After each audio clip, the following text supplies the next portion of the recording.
Welcome to this episode of Substantial Matters, Life and Science of Parkinson's. I'm your host, Dan Keller. At the Parkinson's Foundation, we want all people with Parkinson's and their families to get the care and support they need. Better care starts with better research and leads to better lives. In this podcast series, we highlight the fruits of that research, the treatments and techniques that can help you live a better life now, as well as research that can bring a better tomorrow. Clinical research studies are central to developing new treatments that will ultimately improve people's lives, and in the case of Parkinson's, that may even slow down or halt progression of the disease. At the heart of clinical trials is the willingness of people with Parkinson's to volunteer to participate. Christine Hunter, the coordinator of the Parkinson's Foundation Center of Excellence at Baylor College of Medicine in Houston, is in close contact with study volunteers. She talks about what is needed to improve and speed up clinical trials and why it's important to get involved. Who does it benefit? The patient, the scientists, the community? Everybody.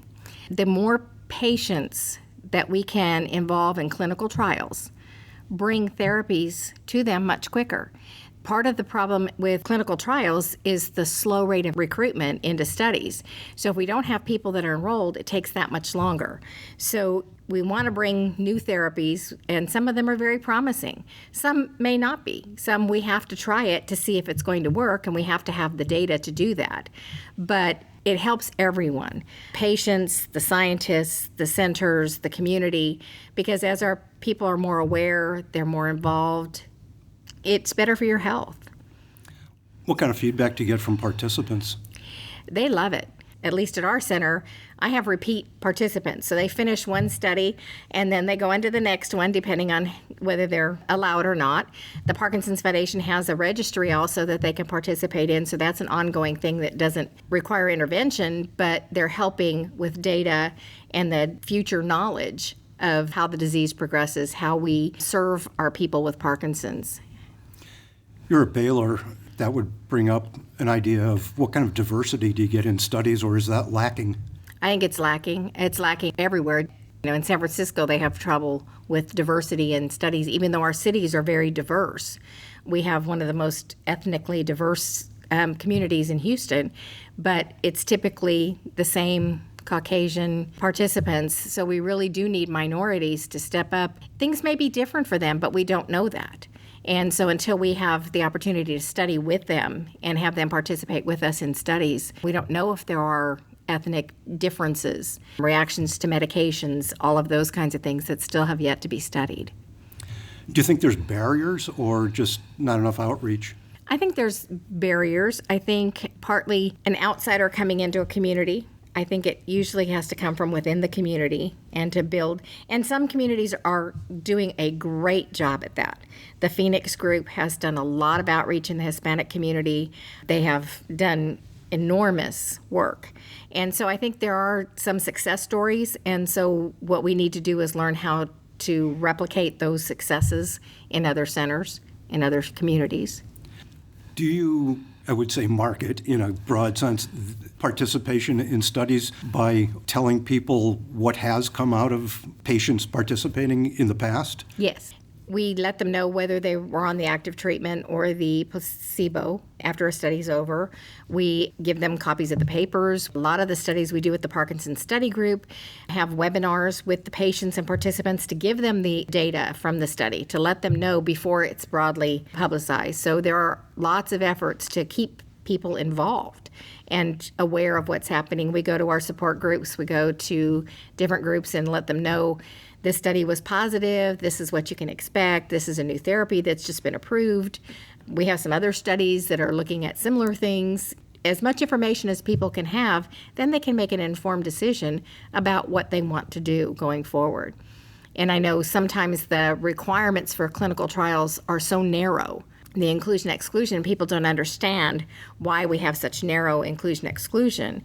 But to get a drug on the market, we have to go through so many different phases, and that they broaden as they get larger. But the smaller studies, especially early on, they want to be very exclusive about who's put in a trial, making sure they don't have other comorbidities and that kind of thing. We want the success of the drugs. We want to be able to bring new therapies. Do people get discouraged by the exclusion criteria? They're all hyped up to do it, and then they can't. Sometimes that's a tough thing. Things simple as weight. I mean, I have a funny little story. I have a patient who was ready to participate in a trial, and he went through all the screening and was excluded on his body mass index. But because the early studies were only done within a very narrow body mass index, he was excluded. His comment to me was, I didn't know fatties couldn't be in a study, which that's not the reason for that. But we did find another study that didn't have the same exclusion that he could participate in. So, sometimes where they close a door, you've got a window that opens. And that's why the Parkinson's Outcome Project is good, because everyone can participate. And so it's open to everyone, so everyone feels like they're involved in doing something. Naturalistic, real world. Yeah. Yeah. And do you receive physical therapy, speech therapy? Have you changed your medicines? What's going on? Have you been hospitalized? Do you have falls? Just kind of a global shot once a year to see how things are progressing in different categories. But it's been used to look at hospitalizations and to make some changes with hospitalizations so people with Parkinson's aren't at higher risk when they're hospitalized. So there is good that comes out of everything. So I think that we're all in this together, and the more that patients can work with their centers, their nurses, their doctors, the more impact we will have on this disease. Great. I appreciate it. Thanks.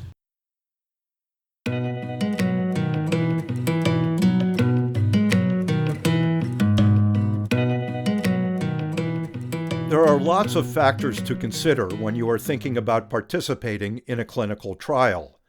To learn more about what's involved, or if you want to find out which trials are currently enrolling participants, call our toll-free helpline at 1-800-4PD-INFO. To recruit enough volunteers, many trials involve several medical centers and medical practices around the country, so there may be trials starting or going on near you. You can also visit clinicaltrials.gov to look for studies in your area. One ongoing study Christine mentions is the Parkinson's Outcomes Project. Started in 2009, it is the largest ever clinical study of Parkinson's disease, with about 10,000 people enrolled. Tracking so many participants over time allows researchers to examine the most effective Parkinson's treatments, benefits of various exercise programs, best candidates for treatment, the disease's impact on caregivers, and more. To learn about this study and other Parkinson's Foundation initiatives, listen to our podcast episode, The Parkinson's Foundation's Role in Improving Standards of Care.